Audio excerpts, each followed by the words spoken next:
Hi second graders, it's Mrs. Burke here, and I'm really excited because we are now beginning the new unit of money. So just like time, money is something we are exposed to every day of our lives, so it's really important that we can work with it. And today we're going to focus on identifying the different coins that there are. So most of you should be familiar with the quarter, the dime, the nickel, and the penny. And those are the four coins we're going to look at today. And we're going to compare and contrast some of the features of each coin. So we're going to start with the coin that has the smallest value. And a value means what it's worth. And that is going to be known as the penny.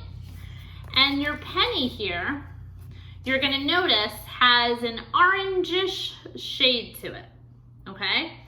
The penny, this would be called the head side, and we refer to it as heads because you can see there's a portrait of someone's head there.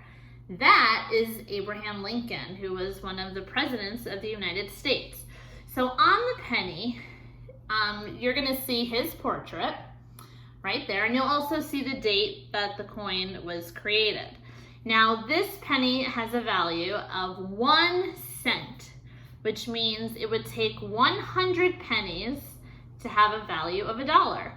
And our penny here is made out of copper, which is why it has that reddish sort of color.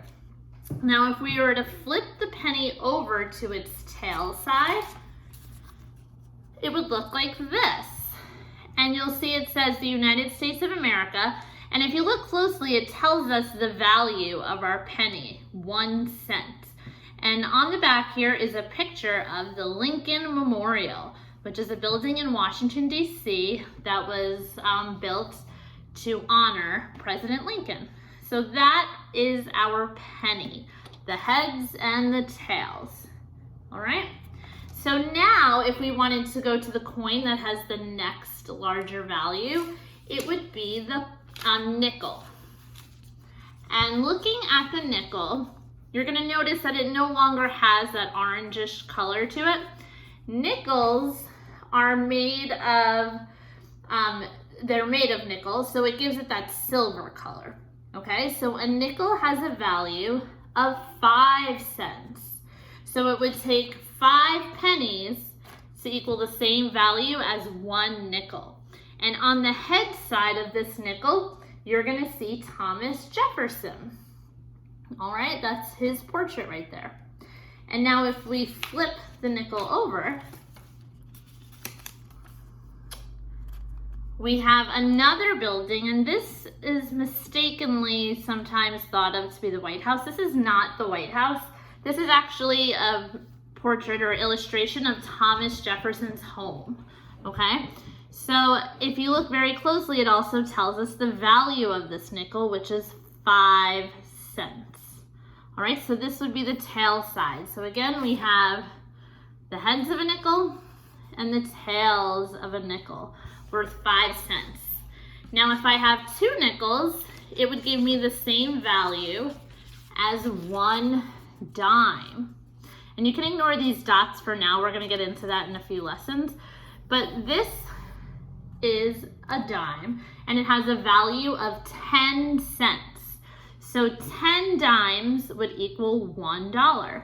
And it would take 10 pennies to have the same value as a dime. Or, as I said before, 2 nickels to have the same value as a dime, which is 10 cents. And this portrait is of Franklin Roosevelt.